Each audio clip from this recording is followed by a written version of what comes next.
Here we go.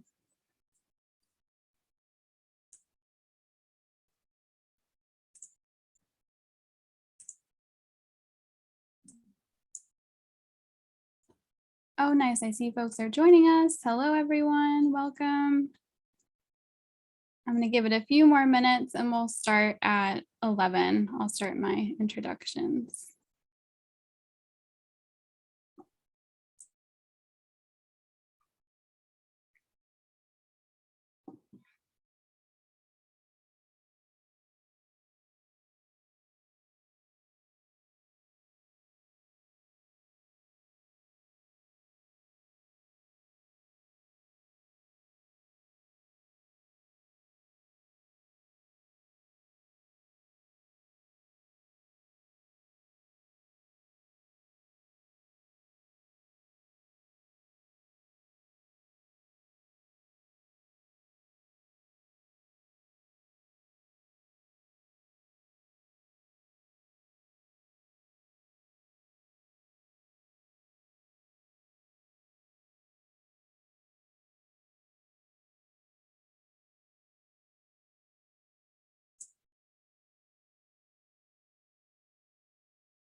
Hello, everyone who just joined us. We're going to wait another minute or so, and then I'll get started with introductions.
All right, everyone, it's 11 o'clock, so I'm going to get started at least with my introductions. Thank you all for tuning into what is our first program of the new year on road salt impacts on water quality, a case study of Mirror Lake. We are really excited to have Dr. Brendan Wiltse here to present this talk. My name is Camille Marcotte, and I'm the Water and Ecology Educator with Cornell Cooperative Extension, Onondaga County. I'm just going to go over a couple quick things, and then I'll introduce our speaker and let him take it away. So we are in webinar mode, so you're all muted right now, but if at the end you'd like to ask a question through audio, you can use the raise hand button and I can unmute you.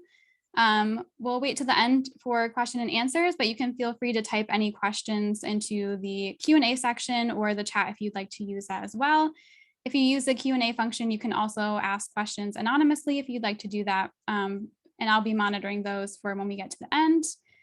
This program will be recorded and I'll post it to the Skinny Atlas Lake website as well as our Cornell Cooperative Extension Onondaga County website. And I'll share both of those URLs in a follow-up email along with an evaluation where we welcome any comments or feedback that you all have. I just want to quickly introduce Cornell Cooperative Extension Onondaga County and the Skinny Atlas Education Program. Cornell Cooperative Extension Onondaga County is part of the nationwide extension system, which in New York is through Cornell University. In New York State, Extension has a presence in every county where we share research-based information to local communities. And locally, we have many different program areas and topics that we cover educationally, such as 4-H and agriculture, nutrition, horticulture, and natural resources. Our Skinny Atlas Lake Education Program is funded by the City of Syracuse to provide education to help protect the water quality of Skinny Atlas Lake. And we do this through offering trainings and programs like this one, providing resources and sending updates about the lake and water quality through our newsletters and social media. If you haven't checked out the website for Skinny Atlas Lake, you can visit scanlakeinfo.org, and we're constantly updating that with new resources and information. So that's all the introductions from me. I'm going to introduce our speaker, Dr. Brendan Wiltse. Brendan joined the Adirondack Watershed Institute in 2020, serving as Water Quality Director with a cross appointment as visiting assistant professor in the Masters of Natural Resource Conservation program at Paul Smith College. At the Adirondack Watershed Institute, he leads the water quality monitoring and inventory program and oversees research that informs the conservation of freshwater ecosystems. Brendan previously served as the Science and Stewardship Director at the Oswego River Association. He led work to understand and address road salt pollution in the Oswego River watershed, specifically Mirror Lake and the village of Lake Placid. Brendan currently serves as the Associate Director of the Adirondack Lakes Alliance and Vice President of the Waterman Fund. He earned his Bachelor's of Science in Field Biology from Paul Smith College and PhD from Queen's University. Brendan lives in Saranac Lake with his partner Shelley and their dog Nico. And when not at work, Brendan is often out photographing nature to build connections between people and the natural world. So that's all from me. So take it away, Brendan. Great, thank you so much. I'm gonna share my screen here. And can everyone see that? Or Camille, can you let me? Yeah, looks good. Okay. Great, so I am going to be speaking today about our work here at AWI to understand the impact of road salt on water quality in the Adirondack region. I'll talk a little bit about a statewide perspective as well, and then after going through some of that background information, I'll focus in on information in Mirror Lake in the village of Lake Placid as a case study, which is, as Camille mentioned, I did quite a bit of work on Mirror Lake when I worked at the Oswego River Association, and that work has been done in partnership with them for a number of years, and we continue to work in partnership with them on that currently. So when we use the term road salt, or you hear that term, that's a generic term for a variety of different substances that we apply to our roads in the wintertime to keep them free of snow and ice. In most cases, it is sodium chloride, which is the same salt that you put on your foods, or table salt. On roads, we call it rock salt. But there are other chloride-based deicers that sort of fall into this category of road salt as well. So that's calcium chloride, magnesium chloride, and sometimes potassium chloride. And these they're not mutually exclusive. So in many instances, what is being put down on our roads is sodium chloride coated in one of the other chloride-based deicers, typically magnesium chloride. And that's done because there's different levels of efficiency at different temperatures in terms of how well they melt snow and ice. And then there's a variety of additives that are put into road salt as well. I'm not going to talk about the environmental impacts of those, but this image here, which is looking at a section of state road up near Paul Smith College, you can see there's this green tint to the salt. And so that's a color additive to allow the plow operators to better see where they've applied that salt. But there's other things in there like corrosion inhibitors, anti-caking agents, and a whole laundry list of other chemicals, both to improve the performance of the salt in melting snow and ice, but also to try and limit the impacts that salt has on, in most cases, in the corrosion of infrastructure and vehicles. So we haven't always maintained our roads with road salt. This figure here is showing the use of road salt in the United States from 1940 through 2016, as expressed as millions of tons. This is data pulled from the United States Geological Survey. We first used salt to de-ice roads in the US in 1938 in New Hampshire as sort of a pilot or an experiment. And you can see that from 1940 through 1970, we sort of had this exponential adoption of salt at a national scale.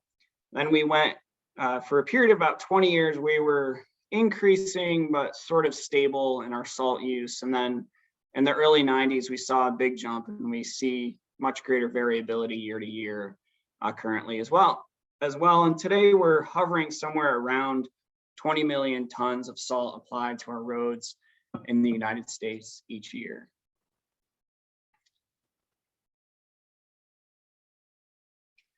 The Adirondack Park in upstate New York is no exception. The map on the right is showing the network of roads within the Adirondack Park. So red is state roads, black are county roads, and gray are town or village roads. So there's this network throughout the Adirondack region. And on that network each year, we apply just shy of 200,000 tons of salt. A little more than half of that goes on the state road network, a little less than half of that goes on the local road network. As you can see on this map, there's a much more local road than there is state road. And when you figure out the math on this, it means that the state applies about 3 times as much salt to their roads as our local municipalities do.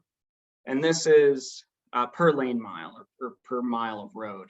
And this is largely due to the fact that the state roads are maintained in one fashion. So it's one management practice across that entire network. And also those roads tend to be higher speed roads that are connecting communities. And so those 2 factors alone lead to a higher application rate. We also see that this road network is hydrologically connected to the surface water network in the Adirondacks. And if you look at where does the runoff go from this road network, we see that 77% of the lake area and 52% of the stream length in the Adirondack Park is hydrologically connected to this road network, meaning those lakes, that portion of the lake area and stream length receive runoff from this road network. So knowing that we're putting just shy of 200,000 tons of salt on this road network a year, and that runoff is entering a significant portion of the lake and stream area within the park, we would expect to see significant surface water salinization. And we do, in fact, see that across the Adirondack region. And the major driver of that salinization is the application to state roads. They're putting the most amount of salt down and the highest concentration on their road network. I'm going to go through a couple of lakes in the Adirondack region as sort of just examples of this trend, but we've done work looking at about 80 lakes in the Adirondacks to determine this connection between the density of state roads in a lake's watershed and the sodium and chloride concentrations in that water body. So as I said, we see this regional surface water salinization as the result of salt going on the roads. And I want to just talk about a couple of lakes in particular. So the first one is Lake Champlain, pretty significant water body along the eastern portion of the Adirondack Park in New York State. And this figure here is showing data from the long-term monitoring program on Lake Champlain from 1992 through 2007. And this data analysis is currently being updated for data, I think, through 2019, but this is what we have available right now. And I've color-coded these boxes, which are showing the chloride concentrations in Lake Champlain. So that red are portions of Lake Champlain that are showing significant increases in chloride. Green are areas showing significant declines, and the white boxes show no significant change. We see 9 out of the 14 monitoring locations are increasing. 2 of them are decreasing, but if you look at the magnitude of the decrease, it's small compared to the magnitude of increases we're seeing in other portions of the lake. And then 3 of them are showing no significant change. If we move up and look at the tributaries flowing into Lake Champlain, all 8 major tributaries on the New York side of the basin are showing significant increases in chloride over this period of time. And 5 out of the 10 on the Vermont side of the basin are showing significant increases. So we're seeing this signal of road influence and road salt influence, even in these really large water bodies. Similar work has been done on the Great Lakes, where you can see this impact of road salt as well. Another water body in the Adirondack region that's quite well known for a number of different reasons, one of them being the focus on road salt, is Lake George. So these are data from Lake George from 1980 through 2010, looking at both chloride in the black dots and sodium in the white dots. And again, we're seeing the significant increase in both chloride and sodium in Lake George over this period of time. It's about a tripling in the concentrations over that 30-year period. And this trend is continuing to today. Lake George is particularly concerned about the sodium concentrations, because when we get above 20 milligrams per liter, which would be slightly off this chart, that's when, if you're a municipal drinking water supply and your concentrations are above that level, you have to notify your water users that you're exceeding this threshold, because folks that are on low sodium or sodium restricted diets need to know that information as they take into consideration their health planning. From an environmental perspective, we're often more focused on chloride, and that's what I'm primarily going to focus on in this talk. So Mirror Lake and the village of Lake Placid, I'm going to go into more detail on this in a few minutes. And we also see these significant increases in chloride over time. We have less data, but it does go back a little bit farther in time to the early 1970s, where the surface water chloride concentrations were around 4 milligrams per liter, and now we're up over 40 milligrams per liter, so about a 10-fold increase over that period of time, and the bottom water concentrations are even higher. And as a point of reference, in Adirondack lakes that are not impacted by road salt, the median chloride concentration is 0.24 milligrams per liter. And so even in the early 1970s, Mirror Lake sitting at 4 milligrams per liter had some level of impact of road salt on the lake at that period of time. It's elevated above what we would expect to see. We've also done a lot of work here at AWI looking at groundwater salinization. When we first started looking at road salt pollution in the Adirondacks a little over 10 years ago in detail, we noticed in streams that we were monitoring that we were observing persistently high chloride concentrations in August and September, so months after the salt was applied. And you would sort of intuitively expect that you would see the highest concentrations in a stream during the winter time and the spring runoff period. And those are the periods of time where we see really high spikes, but it's the summer months that we see the highest persistent concentrations. And in the Adirondacks, this is a period of time where our streams are primarily fed by shallow groundwater. They're at what we call base flow. So this told us, or indicated to us, that we may have significant regional groundwater salinization occurring in the Adirondacks as well. And a few years ago, our executive director, Dan Kelting, started a study looking at private wells in the Adirondack Park and the concentrations of both sodium and chloride. And to date, we've sampled a little over 500 wells. These figures here are showing the distribution of wells that exceed drinking water guidance values. So for sodium, that guidance value is 20 milligrams per liter parts per million. And again, this is to protect, particularly protective of folks that have low sodium diets or sodium restricted diet. For each well, we classified whether the well was downslope of no roads, so it's upslope of all roads, or downslope of local road, or downslope of a state road. So here you can see the distribution and proportions of wells within those categories that exceed this guidance value. So there is no exceedances for wells that are not influenced by roads. 20% of the wells downslope of local roads exceeded this guidance value, and 64% of wells downslope of state roads exceeded this guidance value. For chloride, the guidance value is higher. It's mostly associated with taste. We see the same pattern. The numbers are just lower because the value is set higher. So 3% downslope of local roads, 29% downslope of state roads. So the groundwater contamination from road salt gets into a whole nother realm that I'm not going to go into too much detail about, which is we're getting into concerns around human health and drinking water supplies.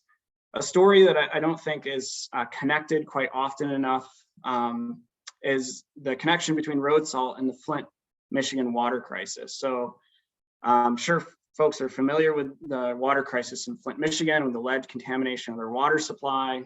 A major reason for that is the Flint River had higher concentrations of road salt and other pollutants in it compared to Lake Michigan, which is the previous source of the municipal water.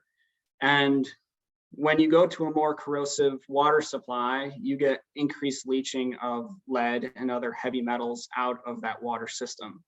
And that was the ultimate reason why we saw this water crisis occur in Flint, Michigan. And this could be occurring on a much smaller scale in other municipalities, but even you think about private homeowners that have wells that are not being tested and are not regulated, but could have lead and other heavy metals being leached out of the plumbing fixtures in their homes as a result of road salt contamination of their wells.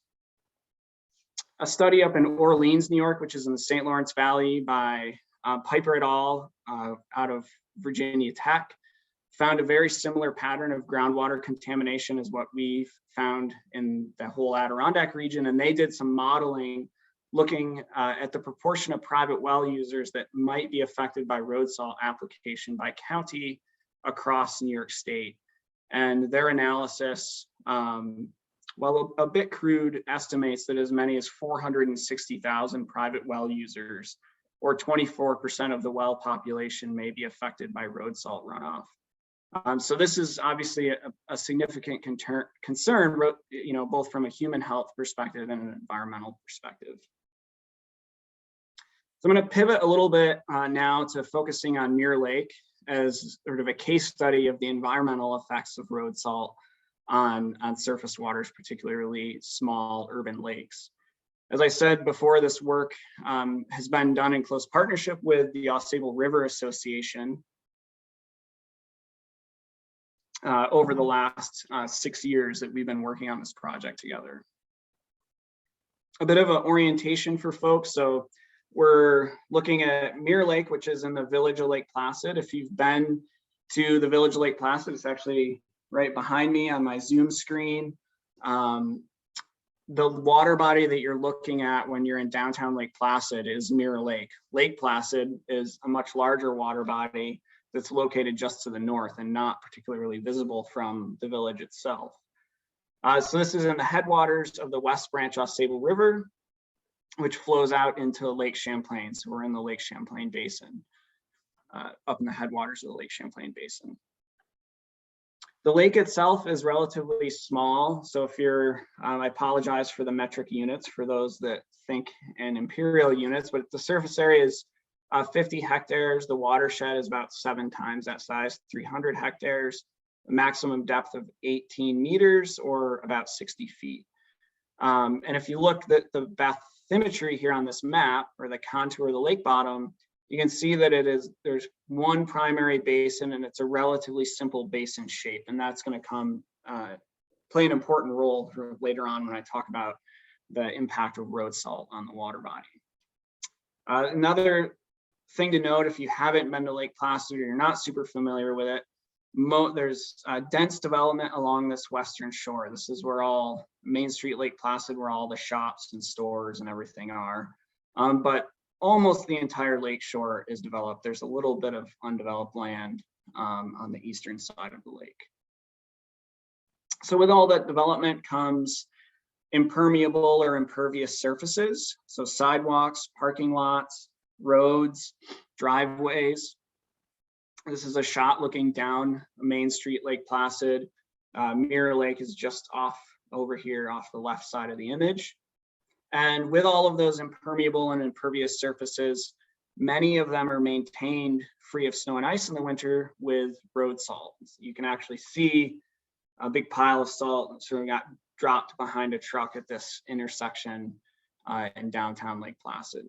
And when that salt does its job of melting snow and ice, or when the temperatures rise and we start to naturally melt the snow and ice, that runoff goes through a stormwater system that discharges directly to the lake.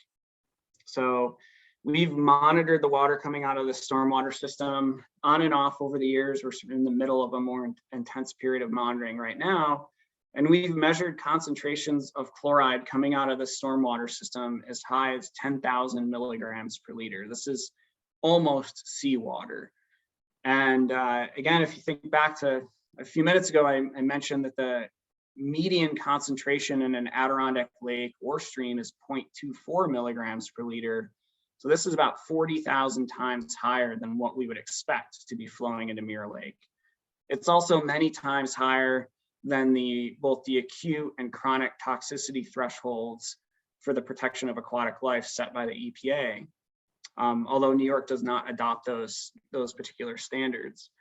So this is, really, really high concentrations of salt flowing into the lake through the stormwater system. And you can see that these pipes discharge directly to the lake. So this is one of my colleagues, Corey Laxon, collecting a sample out of one of these pipes flowing into Mirror Lake. What's interesting is what happens once that water enters the lake. So here I'm going to sort of present this in a simplified form, and then I'll show you the data that's driving our understanding of all of this. So we have these pipes around Mirror Lake. This is sort of a simplified cross section of the lake itself. Mirror Lake does have a population of lake trout in it, which is one of our native cold water salmonids. And so we have these pipes coming into Mirror Lake, and when that really salty water flows out of those pipes, it is denser than the water in the lake due to the additional salt. And as a result of that, it flows along the lake bottom and accumulates from the bottom up throughout the winter time.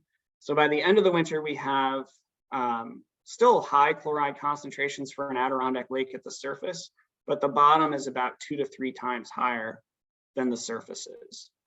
You can actually do this at home if you want to do a little science experiment after this webinar. If you take a clear mixing bowl and fill it with tap water, and then take a glass and fill it with the same water of the same temperature and put a couple tablespoons of salt and a few drops of food coloring in it and slowly pour that down the side of the mixing bowl, you will see that water flow down the side of the bowl to the bottom, and you'll end up with a layer of colored water at the bottom of your mixing bowl and clear water above. And that's the same thing happening in Mirror Lake, just at a much larger scale.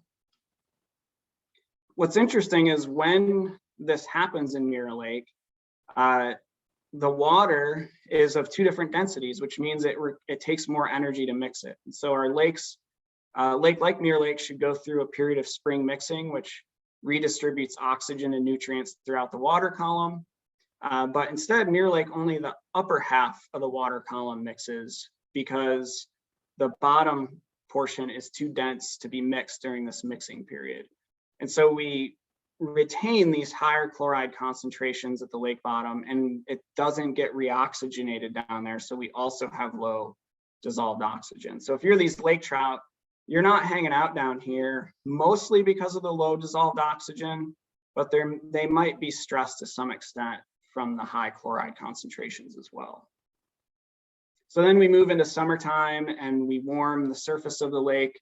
The lake starts to thermally stratify, and these fish in particular are looking for this Goldilocks zone of cool and well oxygenated water. And so they get pinched into a narrower and narrower band in the water column, sort of squeezed from the top from the warm temperatures and squeezed from the bottom from the low oxygen. And again, this is exacerbated by the fact that the lake isn't mixing in the springtime. And in some years, this band of preferable habitat for these fish actually goes to 0. There's no preferable habitat left. That doesn't mean that the conditions are lethal for these fish. It just means that we're likely putting these fish under some level of physiological stress.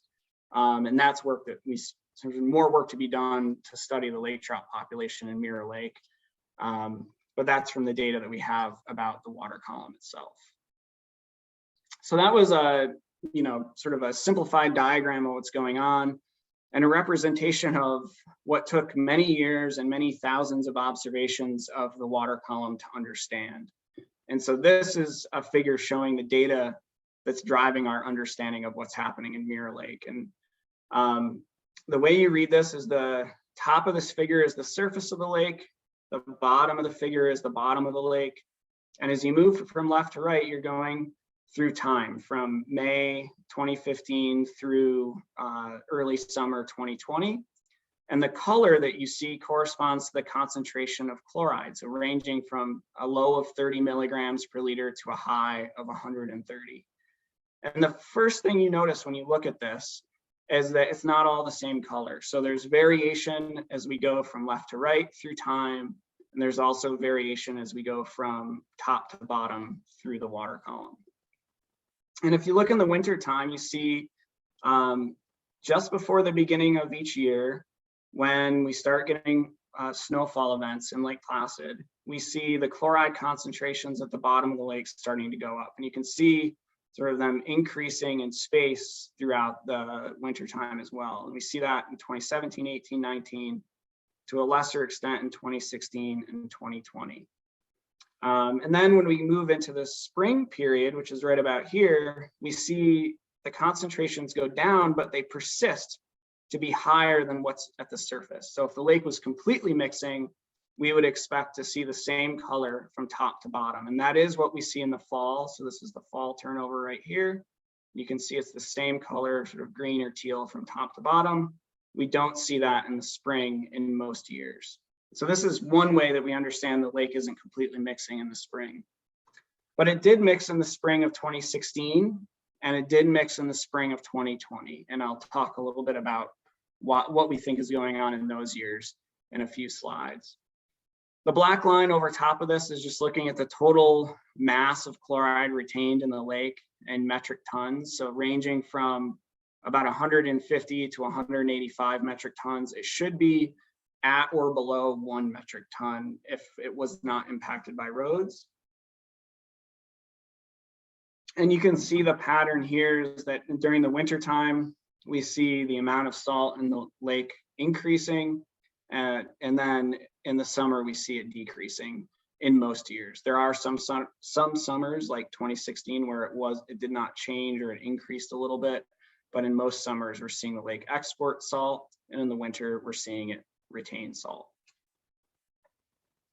This is the same type of figure looking at dissolved oxygen instead of chloride. And so we see at the bottom of the lake, these red zones, which are low oxygen. And if we just compare 2016 to 2017, a year when the lake mixed in the spring to a year where it didn't, we see that the duration, so from left to right, and also the spatial extent from top to bottom is smaller in the years where the lake mixed compared to where it didn't. And so if you're a lake trout and you're trying to find suitable habitat, you have more cold, well oxygenated water available to you in a year where the lake mixes in the spring compared to a year where it doesn't. There's a lot of other effects of this prolonged period of lack of oxygen at the lake bottom on the lake. Thankfully, we haven't seen any of these come to play in Mirror Lake yet, but it makes the lake at high risk of several things that are undesirable for the lake and the community around it. The first is the formation of algal blooms. So if we have prolonged periods of low oxygen at the bottom of the lake, we release phosphorus that's retained in the sediments back up into the water column. And under the right conditions, if that gets mixed up to the surface where there's light and warm temperatures and where the phytoplankton are, you can trigger an algal bloom in the water body. And so Mirror Lake is more susceptible to algal blooms and harmful algal blooms as a result of this lack of mixing.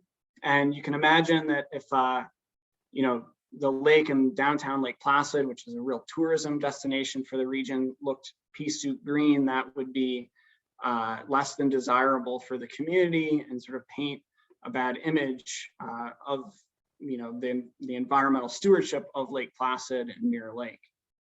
Interestingly enough, in the fall of 2020, we did have a harmful algal bloom form on Mirror Lake. It was the first one that's been documented. It was a small localized bloom, mostly on the southern portion of the lake. And it was a result of the lake turning over in the fall, but it was not the result of the road salt application. We also saw a bloom at the same time occur in Lake George. And so it was a sort of a weird combination of lake mixing in the fall and the climatic conditions. But it was sort of an insight into the mechanisms that could come to play in Mirror Lake if we continue to see this interruption in the lake turnover. We've also done some modeling to look at what would happen if the fall turnover were interrupted, and most likely we would see a winter fish kill occur. So the water column's getting reoxygenated every fall. If we stop that process, as we go through the winter, the dissolved oxygen concentrations in the lake would drop low enough that we would kill off some or maybe all of the fish species that are in the lake. So you can imagine come springtime, as the lake ice starts to melt, if this is sort of the scene playing out on the shores of Mirror Lake in downtown Lake Placid, that would again not be good for the health of the lake, but also not good for the image of Lake Placid and the tourism economy. So these are things that we don't want to see happen in Mirror Lake, but that the road salt pollution is making more likely to happen because of that interruption in the mixing. So we've published this work in the Journal of Lake and Reservoir Management. Mirror Lake is one of, I think it's 8 or 9 lakes in the country that's had a documented interruption in its turnover as a result of road salt. There's probably many more lakes. I'm sure there are more in New York State, but they're not being studied intensely enough for us to understand that this is occurring. So if anyone's interested in reading the paper, I can share that paper with folks. But you might be asking yourself, wait, but the lake turned over in 2016 and 2020. So what is going on with those years? Why are those years different? So the answer is complicated and we're still trying to figure that out. But I want to just share a few things that we think are driving the differences between years in terms of whether the lake mixes or it doesn't. The first one is the amount of salt that's applied to the watershed. So if we put more salt down in a winter and more runs into the lake and we get a bigger gradient of chloride, then it's going to be harder for the lake to turn over. Unfortunately, we don't have good data on how much salt is applied each year. We can look at the lake and see that there was less retained in the lake, and that is true for the winter of 2015-16 and the winter of 2019-20. But we don't have the data on the salt application. So one thing we looked at is total snowfall. We assume that more snow means more salting of our roads. Then maybe we can track salt application by looking sort of at winter severity. And this is data for Lake Placid from the fall of 2015 through the spring of 2020. The black dots are the climate normal for Lake Placid from 1981 to 2010. And then the bars are the actual snowfall in Lake Placid. And I've summarized these by year down below for easier comparison. So in the winter of 2015 to 16, the climate normal over this period is 103 centimeters of snow. We only received 60.2. The next 4 years, we had above normal snowfall, but considerable variation between them. The winter of 2016-17 was, and 2018-90 were around 140, 150 centimeters of snow. 2017-18 was just above normal, and 2019-20 was sort of in between for these 4 years. So with less snow, we assume less salt in the lake. If we look at the amount of salt retained in the lake, so I've just switched out the dots now to look at the chloride retained in the lake from that previous figure, we generally see that pattern to be true. So in 2015-16, there was lower chloride retained in the lake than the following winter, which is a heavier snowfall winter. We see it drop as the snowfall drops, go back up as the snowfall increases, and then go down as the snowfall decreases again. But 2019-2020 seems to be a bit of an oddball. At this amount of snowfall, we would expect the chloride retained in the lake to be higher than this winter here, but it's actually lower. It's similar to this winter that had half as much snowfall. So we think that some of the efforts related to road salt reduction may be having an effect. And that's when this is about the time period where all of that ramped up. And if that's the case, that's good news. It means we're putting less salt down on our roads, even though we're getting above normal snowfall. The other factor that comes into play in driving the mixing of the lake in the spring is when the ice goes out. So if we get an early ice out, the lake has more time to mix. If we have a later ice out, it has less time to mix. The average ice out for Mirror Lake is April 20th. So we see in the winter of 2015-16, ice went out March 27th, 3 weeks earlier than normal. So this was the perfect combination of events in this winter where we had a mild winter, low salt retained in the lake, and early ice out, and the lake turned over or mixed. In 2020, we see that we did have an earlier than normal ice out, but again, we had above normal snowfall, and that salt was lower than we would expect in the lake. And so This is likely a combination of, again, the salt reduction efforts around Mirror Lake combined with an earlier than normal ice out. So what we want to see in the future is to see the lake turning over regardless of when the ice is going out on the lake. So returning to its natural mixing regime. I mean, we want to see this chloride retention continue to decline regardless of whether or not the snowfall is above or below normal. So just to recap that a little bit, whether the lake mixes in the spring is driven by the weather. So how much snowfall we get and snow and ice events we get, the timing of ice out, and then what practices are being put in place by our municipalities, contractors, and private residents in terms of how they're applying salt to the watershed. We know there's opportunities for savings in salt application without affecting the safety of our sidewalks and roads. And it appears as though the efforts to increase awareness of those best management practices is having some effect on Mirror Lake, but we're lacking the data necessary to say that conclusively. So for the past few years, largely led by the Ausable River Association, we've sort of been taking the strategic approach in how we address road salt pollution in the Mirror Lake watershed. So the first thing that we need to know if we want to get the lake back to its normal mixing regime and see the chloride concentrations reduce is we need to know how much of a reduction we're aiming for. And in order to figure that out, we need to know the amount of salt that's being applied to the watershed, how much of that is going through the stormwater system and making it into the lake, how much is going to the groundwater, and then how that interacts with the lake, and then how much is flowing out of the outlet of Mirror Lake into the Chubb River and eventually the West Branch Ausable River. A few years ago, we went around through the watershed, and so this is an aerial Google Maps image of the watershed. The blue line is the watershed boundary. We went through this area and delineated every paved surface or potentially salted surface in the watershed and characterized it as whether it's a parking lot, sidewalk, driveway, or road.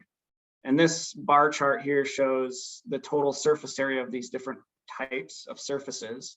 We further broke down into whether it was maintained by the state, village, town, or other. You can see the total road surface area is the largest, but when we break it down by municipality or private roads, we see there's more parking lot area in this urban setting than there is any individual road type. So if we focus, say, just on the village or just on the state, we could be missing a lot of salt application happening on these parking lots. And parking lots are generally salted at a higher application rate than roads. Sort of similar scenarios, if we look at the total surface area of state road, which has the highest application for any of the road types, it's actually slightly smaller than the amount of surface area of the village sidewalk that goes around Mirror Lake. And sidewalks tend to have higher applications of salt than roads. So again, if we were focusing on any one of these entities, we could be missing a lot of the salt load that's entering Mirror Lake. So really, we need to figure out how much salt is coming from each of these different sources. The Ausable River Association has been working with the town of North Elba and village of Lake Placid to track their plow trucks with GPS and data loggers. So we now can see where these trucks are going during every storm event and how much material they're applying in the watershed. So this is a track from a truck out, I think, in the winter of 2020, 2021. And the colors in this case just represent the speed of the truck, but we can convert this to the amount of material applied by that truck. Roadside cameras can be used, and there is one in Lake Placid. These are actually from Lake George, to allow the operators to look at the road conditions during a storm or in advance of a storm, so they can better plan when they need to go out and plow the road and put material down. And they can also be used as sort of a play-by-play looking back to see after a storm, how quick did the road respond to whatever treatment they put on that road. So if they put sand salt mix, salt, plowed it multiple times or fewer times, they can see how quickly they recover bare pavement on that road surface by looking at these images going back in time. And they can use that information to really fine tune the strategy for that local area on how to keep the roads safe with the least amount of material and resources being put into maintaining them during these events. I mentioned we're tracking the concentration of salt coming out of the stormwater system around Mirror Lake. That's really important for us understanding that those density gradients that I described. We also have continuous monitoring stations at 5 locations within the larger Chubb River watershed, which Mirror Lake is within. And this captures the entire village of Lake Placid. This map here is showing the proportion of impervious surface within this area. And so this is allowing us not to just look at Mirror Lake, but look at this whole urban area and see how much salt is flowing through this system and out into the West Branch Ausable River. And so this is just another way for us to track the effectiveness of salt reduction efforts within the village of Lake Placid. It's really important for Mirror Lake and any lake that's urban lake that could potentially be affected by road salt in this way to monitor it in the wintertime. That's when all the action happens. So we're out there every 2 weeks, all winter long and all summer long, collecting the data that's necessary to inform our understanding what's happening in the lake. And 2 years ago, we partnered with the Ausable River Association and Dr. Kevin Rose at RPI to put a buoy out in the lake that we actually let freeze into the ice, and it stays out in the summer as well. That has a whole series of data loggers strung below it that is now giving us a picture of what's happening in Mirror Lake on the time resolution of every 15 minutes. And so we can really start to see how that salt moves into, through, and accumulates in Mirror Lake as a result of this and the other monitoring stations we have. Finally, the Ausable River Association, and a lot of this work has been supported by the Lake Champlain Basin Program, purchased 2 plows, one for the town and one for the village, that are these live edge plows. They're actually a different manufacturer than this particular one shown here, but the concept is the same, where the blade of these plows are actually on springs, or they're individual tines that act like springs that conform to the shape of the road. And so the idea here is, we all know that our roads are not perfectly flat. A good road isn't. We also know that, at least up here in the Adirondacks, and I'm sure down in your area too, many of our roads are not flat due to design. They're not flat due to age. They have potholes and irregularities in them. And a straight blade plow might be only making contact with that road in 2 or 3 places, leaving sort of the wheel areas that are worn down from cars with snow and ice left in them. These plows conform to the shape of that road and remove more material in front of the truck, which means we have to put less salt down behind the truck. And so here's an image showing an example of this. This is the boundary between where the town of North Alba, which is up here, and the village of Lake Placid maintain this particular road. So the town village boundary runs right where all these signs are. At this period of time, the town of North Alba had their live edge plow and was using it, and the village did not. And so you can see on this warmer day, when there's some hard pack that had formed on the road here in the village, the town truck, both during this warm event and also because of the preceding snow events and being able to keep this scraped clear, didn't have these conditions form on their portion of the road. And that's largely due to the live edge plow technology. And then the village also, we're also looking at what's going on the sidewalks in the village. So the village of Lake Placid, like many municipalities, clear and salt the sidewalks. And I mentioned this, the application rates here can be quite high.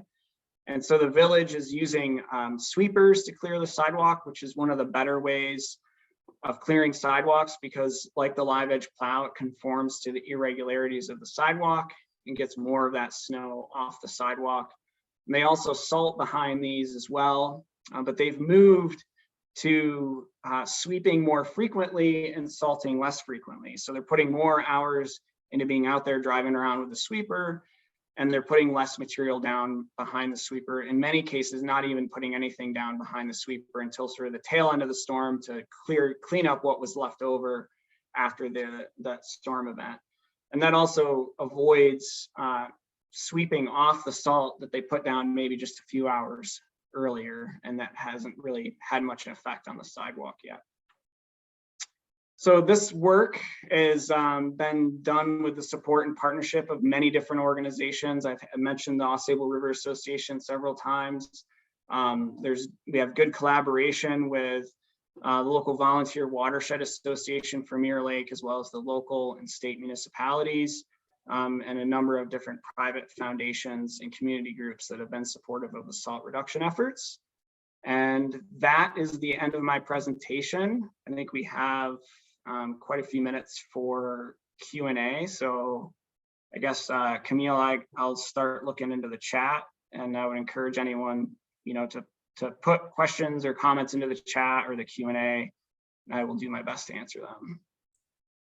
Thank you so much, Brendan. We actually had a couple of questions that came in before your presentation through email, so I'll share those with you while people take time to type any questions into the chat and Q&A.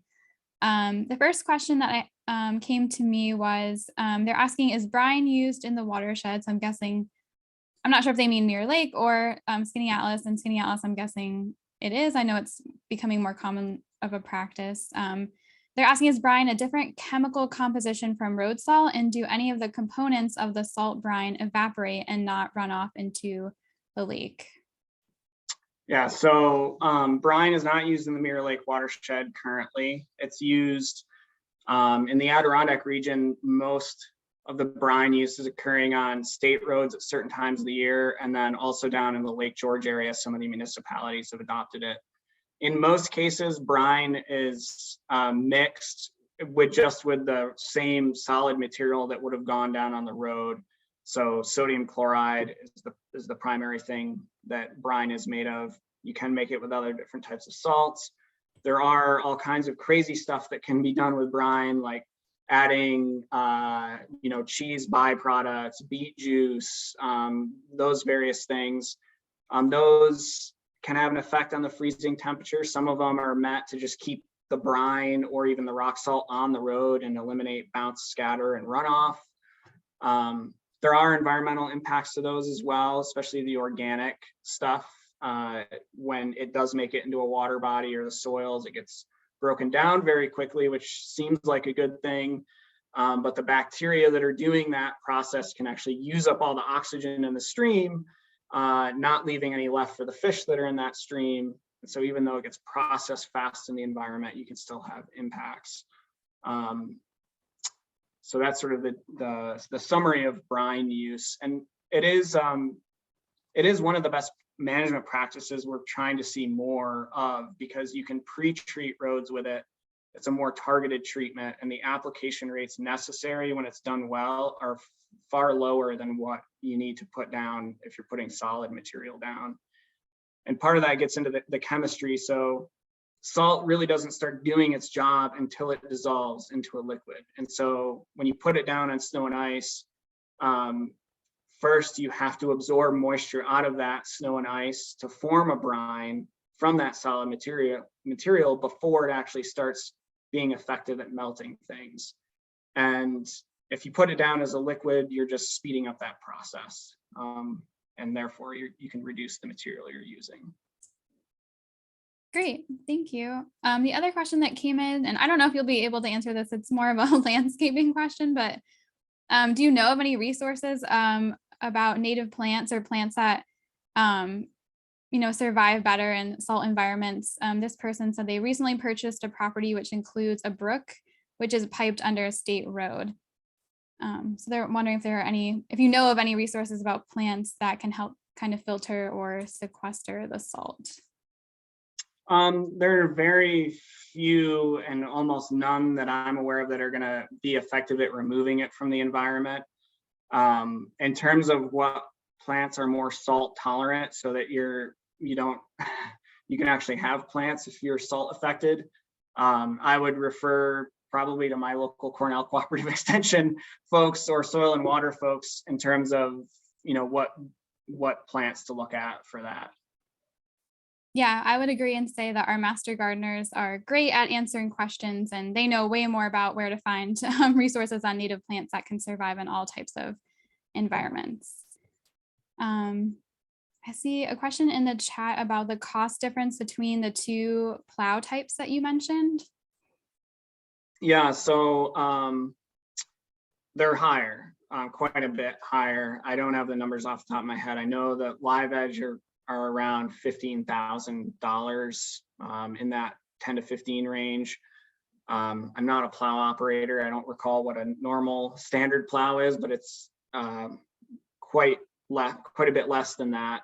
They require more maintenance, so there's all those costs associated with them.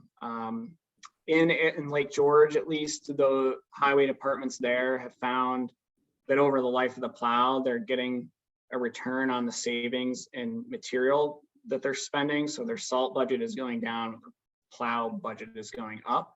I think that's something that each municipality has to look at for themselves.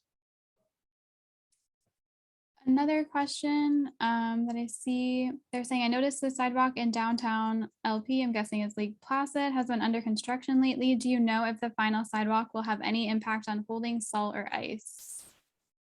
Yeah, they're actually, the sidewalk design itself, not much, but they're redoing the stormwater system under Main Street. Most of that work has been done now. So instead of the runoff going directly to the lake like it does now, I mean, it's literally a straight shot to the lake. It's going to go into large underground retention basins, and those will only discharge to the lake under very large storm events. So we expect to see the turnover of the lake improve probably this winter. And once this will be the first full winter that system is in, simply because we're not getting those almost sea level concentrations going into the lake anymore. The downside of this, though, is that now that all that water is going into the groundwater around Mirror Lake. And so it will eventually make it to the lake through that pathway, but at lower concentrations. And if we don't continue the salt reduction efforts, we could end up in a scenario where we've significantly contaminated the groundwater around the lake and then the lake itself. And solving that problem is a lot harder than the problem we have right now, which is, sort of that direct connection. So big improvement for Mirror Lake with all of that work going on, but we can't lose focus of the salt reduction efforts that we need to do to protect the groundwater around the lake. I'm going to go over to the Q&A. One question says, is similar research being done elsewhere in the state? So a lot of in Lake George. I'm not in your area. I'm not super familiar. I know road salt in general is climbing up the bar of awareness for environmental groups, researchers across the country. We're seeing more and more papers being published on this in the scientific community, and we're seeing more and more awareness at the state and municipal level, environmental organizations. So a lot of work is being done. We have a lot more work to do to fully address it. And there is Governor Cuomo signed legislation, the Randy Preston Road Salt Reduction Act, which forms a statewide task force. And Governor Hochul just appointed all of the members of that task force recently. And so I think you're going to be seeing and hearing more about this on a state level and in the Adirondack region specifically. And our executive director, Dan Kelting, is one of those task force members. And we'll be using the science to advocate for better management practices to be put in place. Great. Another question is, how quickly do chloride and sodium dissipate if salting is ended? So quite a while. Mirror Lake is an oddball because of everything is this impermeable surface. So it literally just goes right into the lake. And then, after a number of years, it'll be flushed out of the lake. In most systems, though, the pathway isn't so direct. So it's going over land and into the groundwater supply. Some of it is making it directly to a surface water. In those cases, it can be years, many years, decades before we'll see a change in management practice result in a significant change in the chemistry of that receiving water. The urban water bodies tend to be most effective, but they're kind of oddballs in terms of how the salt is being transported to them. Someone shared in the Q&A that the its Zach Walton League has a winter salt watch program that gives tools to volunteers who want to monitor it. So I just wanted to share that resource. You all should be able to see that in the Q&A. Another question is, can the impact of road salt that you measured on a relatively small body of water like Mirror Lake occur in localized areas of larger lakes, for instance, any of the Finger Lakes? Certainly, if there is a stormwater drain entering a water body, you can get localized impacts around that stormwater drain. Even, tributaries coming in, if they're draining very dense urban areas, you can see localized impacts. So absolutely, once you move into the open waters and, things are diluted as a result of that large volume, the concentrations go down, but there can be quite a bit of variation in those near shore environments if you have significant salt loading occurring. Great. Another question is, can salt be recovered off the road? So the unused salt, could it be recovered? Not really. So that's like the holy grail. If you could figure out a way to get the salt back out of the environment or intercept it in some way. And the thing I say to folks, is that's sort of the intuitive thing you would think that we could do. If you can figure out how to get salt out of water efficiently, you will solve the world's water crisis. And so, unfortunately, while there is technology, it's just not scalable or practical to put into place, the way it would need to be to deal with this issue. There, on a smaller scale though, like your driveway or your sidewalk, out in front of your business, if you are salting that, or even if you see a business that's salting, and after the storm, there's material left, go out there and sweep it up. And, it's saving you money because then you can use it for the next storm. And there are, I don't know the Zach Walton resource, but there's quite a few different groups that out there, if you search, that have information on how to politely approach a business, on informing them of these impacts, and then how they can, help reduce their salt application on their property. Great. Another question is, how did you conduct the assessment of percent of lake or streams connected to a road network? Was it through GIS analysis? Yeah, so that was a flow accumulation analysis in GIS, and using some tool. I wasn't involved with that research. They're using some tools that are actually used to predict avalanches, to calculate the flow path of avalanches across the landscape. And we're doing sort of the next generation of that we're working on right now, which is being able to predict the concentration of salt in that surface water network based on the density of roads, so that we can better identify which sites might be most impacted. Right now, it's sort of a haphazard guessing game of going out and testing a stream. And so we're hoping to provide tools to municipalities and the state where we can hone in on where there might be the greatest impacts, and then target management practices in those areas. Great. Another question is, does water softener salt significantly impact chloride levels leaving municipal water treatment facilities? You can have a localized impact from them. Water treatment facilities put out a lot of salt also because of our diets. Humans, we move it through and it comes out and then goes down the toilet and out that, into the wastewater treatment streams. So that's a meaningful source. Water softeners can also play an effect on like local level if you're on a septic system in a well. In terms of our groundwater study, we've looked at whether or not there's any association between those trends we saw and homes that have water softeners, and they don't explain the trends that we've seen. So the road salt signal far overwhelms whatever signal might be coming from water softeners. Gotcha. And we have one last question that I'm seeing. Is there any possibility of treating that stormwater as it leaves the pipes before it enters a water source? Yeah, not really. It's at this point, like I said, it's hard to get the salt back out of the water. What's being done in Lake Placid is sort of just moving it in a different path. So it's going to go into the ground and then to the lake, which will have some immediate benefits for Mirror Lake, but will present challenges in the long term.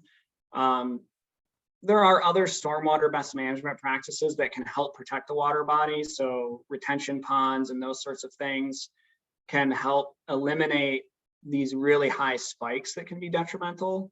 But in terms of removing the salt from the environment, it's just really, there's not a good feasible way of doing that. Okay, well, we're at noon and those are all the questions that I see. So I just want to thank you all for joining us today and say again, a huge thank you to you, Brendan, for sharing this informative talk. I will send a follow-up email with a link to the recording and an evaluation. Please consider completing the evaluation. It really helps us with our reporting and guides us as we work to plan additional programs for this year. So stay tuned for announcements about future programs coming soon. So thank you all again, and I hope you all have a great rest of your day and a wonderful week. Thank you. Yeah, thank you so much, Brendan. Bye. All right, bye.